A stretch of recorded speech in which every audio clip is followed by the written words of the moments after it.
So here is a practice lock, and it's the same as a regular lock, it's just you can see through it. And you got this bar, right? What's that called? The cylinder. The cylinder, right? And the key goes in there. Well, inside, you see these little tubes? There's springs in there, and there are little bits of, what I guess, brass? Brass, most cases. And they're different lengths. And they slide down into these holes machined in the cylinder. And when the key goes in, it pushes them up and gets them out of this cylinder. And the different lengths take different size of keys, right? Does that make sense? And so if you get the right key in there, it lifts all these pins up and lets that turn.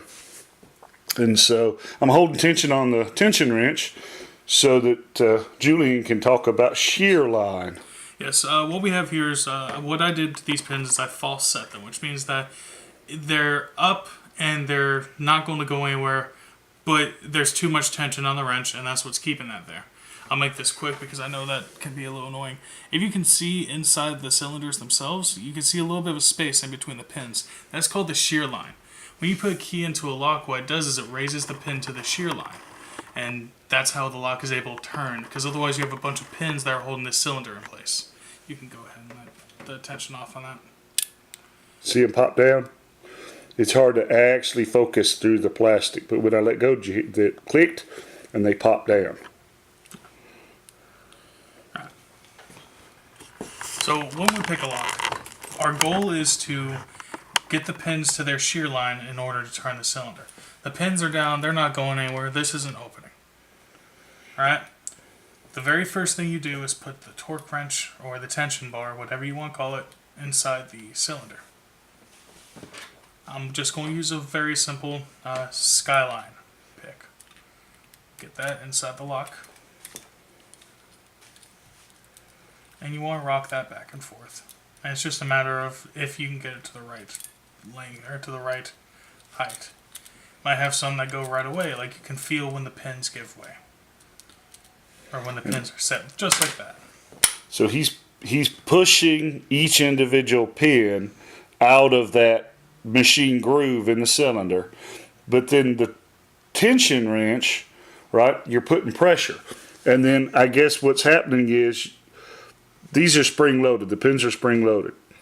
And you lift them up, they're going to come down. You lift them up, they're going to come down. But with the tension wrench, you're turning that cylinder, and it's putting a little bit of pressure on the side so that it won't go back down, right? What you're trying to do is, when you raise the pin to its shear line, if you're putting just the right enough amount of pressure on the tension or on the cylinder with the tension wrench, it will put a little bit of material of the brass in between the bottom pin and the top pin. Because it's not perfect machining in the lock. Yeah, the more finer locks will have smaller shear lines, which means that this is harder to do. Yeah. Car locks, for example, are so fine that it's very difficult to pick them with a standard pick set. So that's the ultimate goal, is to get them all to their shear line. When you get a pin to its set point, you can feel the tension bar give way just a little bit, and you can feel a little bit of springiness almost.